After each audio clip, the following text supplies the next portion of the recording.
নবীজির চুলটা এত সুন্দর করে আঁচড়িয়ে রাখতেন। বিশ্ব নবী নিজে পারফিউম ব্যবহার করতেন। আতর পাগলের কাছে আতর থাকে, কথা বলেন না কেন? তার দাঁতে থাকে ময়লা। আল্লাহর নবীর দাঁত গুলো ছিল একদম মুক্তার দানার মতো। তার চেহারা দেখলেই মানুষ একবার তাকিয়ে চোখ ফিরিয়ে নেবে না, এমন কোন মানুষ দুনিয়ায় ছিল না যেই দেখতো একবার দেখেই তাকিয়ে থাকতো। ওরা বলছে এভাবে হবে না, কি বলা যায়, মিথ্যাবাদী বলো। ওলীদ বিন মুগীরা বলে পাগল হয়ে গেছো তোমরা, 40টা বছর তো আমাদের কাছে বড় হয়েছে লোকটা, ও মিথ্যাবাদী। আমরা তো আজও প্রমাণ করতে পারিনি, কারণ কোনদিন তার মুখে আমরা মিথ্যা কথা শুনিনি। সুবহানাল্লাহ বলতে হবে। নতুন নতুন কি দেওয়া যায় তাকে? আল্লাহ পাক বলেন ফাকতিলা কাইফা কদ্দারা, ধ্বংস হয়ে যাক। এখানে কতিলা মানে হত্যা না, কতিলা মানে ধ্বংস, সর্বনাশ, নিঃশেষ হওয়া, বরবাদ হয়ে যাওয়া। আল্লাহ বলেন বরবাদ হয়ে যা, করব আমার বরদোয়া ও ধ্বংস হয়ে যাবে। যারা নবীর বিরুদ্ধে এরকম চিন্তা ভাবনা করে নতুন নতুন শব্দ লাগিয়ে দেয়, আল্লাহ নিজে যদিও জবাবও দিয়েছে, নমা সাহিবুকুম বিমাজনুন, তোমাদের সাথে আমার নবী মুহাম্মদুর রাসূলুল্লাহ তিনি পাগল না।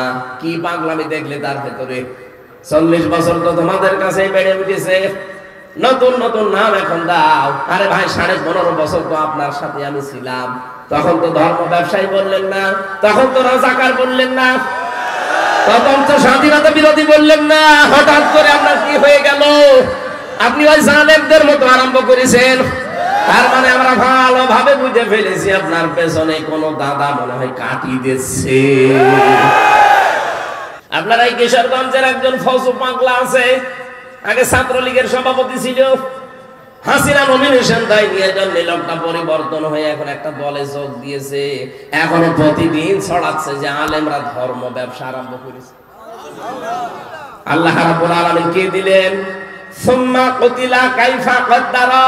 আমি আবার বলছি ধ্বংস হবে, এবার দোয়াকার এখন যারা নবীর ওয়ারিসদের বিরুদ্ধে, আলেমদের বিরুদ্ধে এই কথাগুলো ছড়ান যে আলেমরা এরা ধর্মের ব্যবসা করে খায়, আল্লাহ যেন এই আয়াতটা তাদের উপরে কার্যকর করে, করবেও তাই। ওই জামানার দিকে তাকান, নবীজি কখন কথা শোনার পরে বললেন, তুমি তো কথাগুলো যা বলছো, যার সন্তান তুমি, তোমার বাবার ঠিক নেই। ও একবারেই রেগে গেছে যে কি বললেন, বলে আমি বলি না, আল্লাহ আমাকে বলতে বলেছে। সূরা কলমের ভেতরে 13 নম্বর আয়াতে আছে, নাযারাতাল লিশ উতুল্লিম বা'দা যালিকা সামিম আনকানা যামালি ওয়া বানিন। তুমি তো যার সন্তান। এখান থেকে আমি তাফসিরে প্রমাণ পেয়েছি, দুনিয়ায় যারা আলেমদের বিরুদ্ধে ডাইরেক্ট ইনডাইরেক্ট লাগবে, আপনি খোঁজ খবর নিয়ে দেখবেন ওর পেছনে জন্ম ঠিক নেই। বাড়িতে গিয়ে মাকে বলে, মা মোহাম্মদ আমাকে গালি দিয়েছে, তুমি সত্যি করে বলো আমার বাবাকে। ওর মা বলে, তোর বাবা? তোর বাবা? বলে না, ও বাবা আমি মানি না, আমার আসল বাবাকে। কি হয়ে গেল তোর আজকে মাথা খারাপ? বলে এমনি হয়নি, আমাকে মোহাম্মদ গালি দিয়েছে, আমি নাকি যার সন্তান। কেন গালি দিয়েছে? বলে আমি তাকে পাগল বলেছিলাম।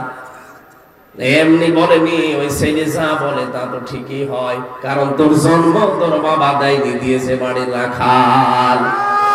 আর যারা আলেমদের বিরুদ্ধে, আমি নাম ধরে বললাম না, যারা আলেমদের বিরুদ্ধে আছেন, যারা আজহারের মাথাকে 10 লাখ টাকার ঘোষণা দিয়েছেন, আমার মনে হয় আপনারও জন্মের ঠিক নেই, যার সন্তান আপনি।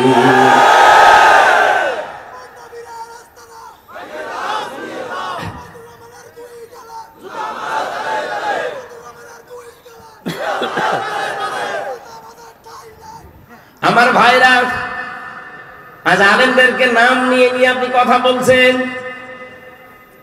আর আপনার বাবার কথা একটাও বলে। এখানে কত শিক্ষিত মানুষ বসে আছে, আপনি একটা ভুল ধরে দেন তো যে এটা আপনি বাবার কথা বললেন। আমি যা পড়িয়ে এসেছি আমি তো তাই বলছি, কথা বলে না কেন?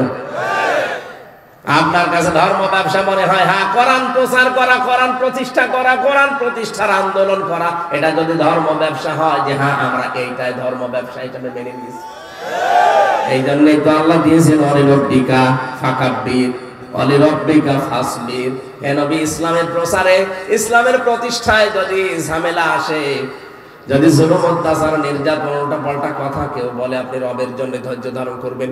আমরা কিন্তু ঠিকই এই দেশে রবের জন্য ধৈর্য ধারণ করেছি, কিছুই বলি না আপনাদেরকে।